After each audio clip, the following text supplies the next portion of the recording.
अस्सलाम वालेकुम स्टूडेंट आज इस लेक्चर 18 में इंशाल्लाह ताला हम एक्सरसाइज 1.2 क्वेश्चन नंबर 3 को सॉल्व करने जा रहे हैं। स्टूडेंट, क्वेश्चन सॉल्व करने से पहले आपको ये बताता चलूं कि हमने क्वेश्चन को किस टाइप से सॉल्व करना है। स्टूडेंट, मेरे पास क्वेश्चन नंबर 3 के 4 पार्ट्स हैं जिसमें उसने डिटेल में बताया है विदाउट फाइंडिंग द इनवर्स कि आपने इनवर्स बिल्कुल फाइंड नहीं करना।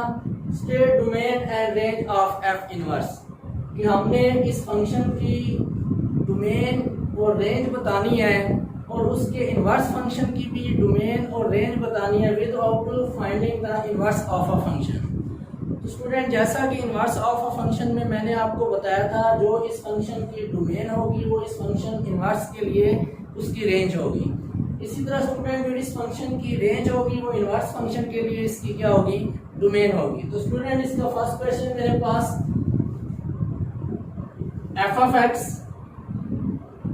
is equal to x plus 2 under root. तो स्टूडेंट, जैसा कि फंक्शन में मैंने बताया था कि जब भी इसकी डोमेन या आपने रेंज फाइंड करनी है तो अंडर रूट के अंदर नेगेटिव वैल्यू नहीं आनी चाहिए, वो सेट ऑफ रियल नंबर से परे चले जाता है तो हमारे पास जो वैल्यू आती है वो कॉम्प्लेक्स नंबर में चली जाती है। तो स्टूडेंट, अगर आप अपने माइंड से सोचें, अपने जेहन में आइडियाज लाएं कि हमारे पास अगर x की वैल्यू मैं -2 पुट करता हूं तो मेरे पास इसके अंदर जो आंसर आएगा वो 0 के इक्वल आएगा। कम से कम वैल्यू मेरे पास -2 हो सकती है और -2 से लेस देन वैल्यू मैं कभी भी पुट नहीं कर सकता, क्योंकि -2 से लेस देन वैल्यू -3, -4, -5 वो वैल्यू पुट करने से ये फंक्शन हमारे पास अनडिफाइंड हो जाएगा, कॉम्प्लेक्स नंबर में चला जाएगा। तो इसकी domain f of x is equal to -2 से लेकर स्टूडेंट -2 इसके अंदर इन्वॉल्व होगा तो उसको हम क्लोज ब्रैकेट में लिखेंगे। इसका मतलब है -2 इसके अंदर शामिल है और इन्फिनिटी तक हमारे पास वैल्यू आ सकती है। -2 से लेकर इन्फिनिटी तक -2 इसके अंदर इन्वॉल्व है, इन्फिनिटी इसके अंदर इन्वॉल्व नहीं है। इसी तरह रेंज f of x, अब स्टूडेंट -2 पुट करने से जो हमारे पास आउटपुट मिलेगी वो 0 मिलेगी। तो हम कह सकते हैं कि हमारे पास इसकी जो रेंज होगी वो 0 से लेकर प्लस इन्फिनिटी तक होगी।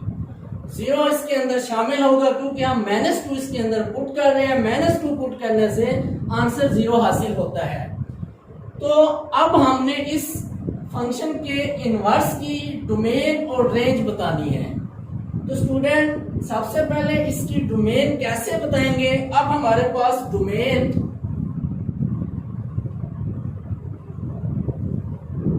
ऑफ f इनवर्स की डोमेन क्या होगी student.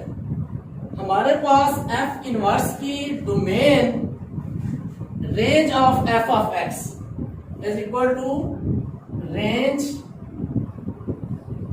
Of f of x which is equal to 0 to infinity, यहाँ पे ओपन ब्रैकेट और यहाँ पे क्लोज ब्रैकेट। इसी तरह student, range of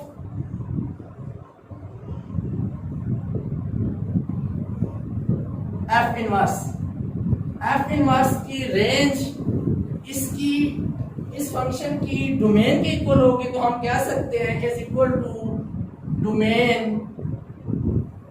of f of x which is equal to, अब हमारे पास इसकी डोमेन किसकी इक्वल है, -2 से लेकर प्लस इन्फिनिटी तक। अब स्टूडेंट, इसका सेकंड क्वेश्चन, सेकंड में उसने कहा है f of x is equal to 1 over x plus 3 and x is not equal to -3. X is not equal to -3.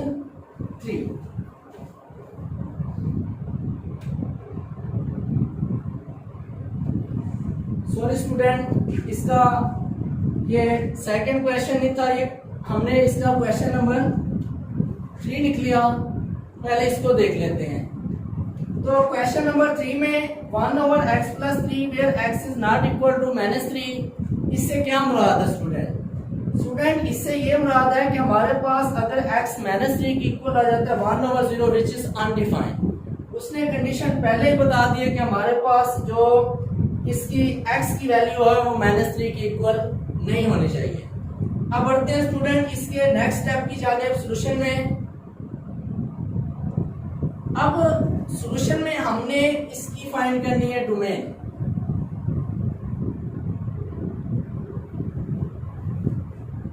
अब student -3 domain of f(x) is equal to, अब -3 को छोड़ के बाकी जितनी भी वैल्यू होंगी इसकी क्या होगी, वो डोमेन होगी। तो हम सेट ऑफ रियल नंबर से -3 को माइनस कर देंगे, हमारे पास जो बाकी वैल्यूज होंगी वो इसकी डोमेन में आएंगी। तो स्टूडेंट अब इसकी हमने फाइंड करनी है रेंज।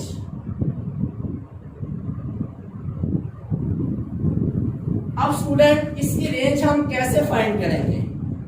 रेंज फाइंड करने के लिए स्टूडेंट इस फंक्शन से हमने वो वैल्यू निकालनी है जिससे हमारे पास फंक्शन अनडिफाइंड हो जाए।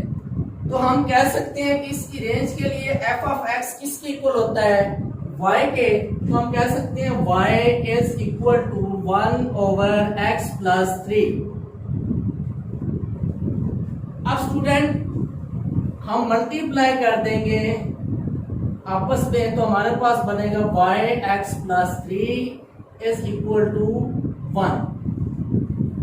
अब हमारे पास yx इज इक्वल टू 1 - 3, इसी तरह x is equal to -2/y। अब स्टूडेंट देखें इसकी रेंज के लिए अगर हमारे पास डिनोमिनेटर में 0 आ गया तो फंक्शन अनडिफाइंड हो जाएगा।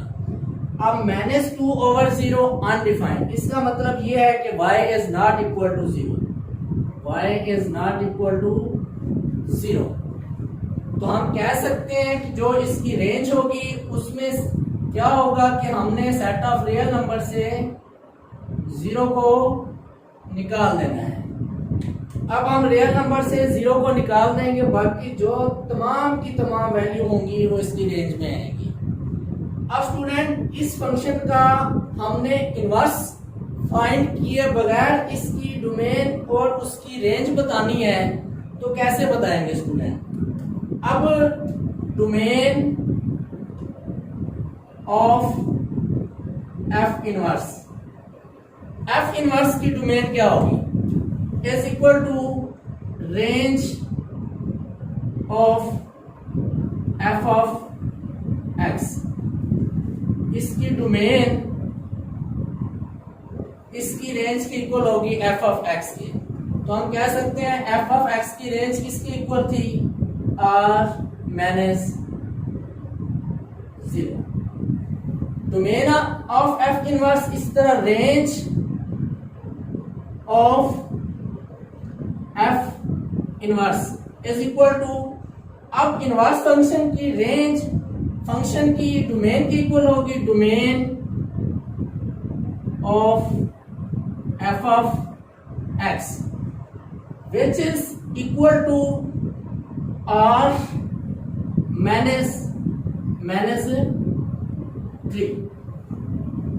तो फंक्शन स्टूडेंट हमारे पास इस टाइप का था और हमने फंक्शन की डोमेन और रेंज फाइंड की। रेंज फाइंड करने के लिए इस फंक्शन को लेट करना होगा y की इक्वल y/x + 3। इससे हमें y की वो वैल्यू मिलेगी जिससे फंक्शन अनडिफाइंड हो जाता है। वो वैल्यू हमारे पास 0 की इक्वल है।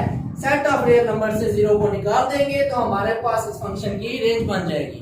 और इनवर्स फंक्शन की डोमेन और रेंज इसकी रेसिप्रोकल होती है, वो हम इजीली फाइंड कर सकते हैं। इसी तरह स्टूडेंट ये हमारे पास इसका थर्ड पार्ट था। इसी तरह हमारे पास इसका second part f(x) is equal to x - 1/x - 2 and x is not equal to 2 आएगा यहाँ पे, and x is not equal to 2। अब इसकी डोमेन फाइंड करना बिल्कुल आसान है, क्योंकि x is not equal to 2 लेते हैं तो 2 माइनस 2 0, 1/0 इज अनडिफाइंड। तो अब हमारे पास इसकी डोमेन क्या होगी, सेट ऑफ रियल नंबर से 2 निकाल देंगे तो हमारे पास इसकी क्या बन जाएगी, डोमेन। अब domain of F of X is equal to set of real number से हम माइनस कर देंगे 2 को, तो इसकी डोमेन बन जाती है। अब स्टूडेंट रेंज फाइंड करने के लिए वैसे जो थर्ड पार्ट में हमने प्रोसेस किया है कि इस फंक्शन को हम इक्वल कर लेंगे y के। अब रेंज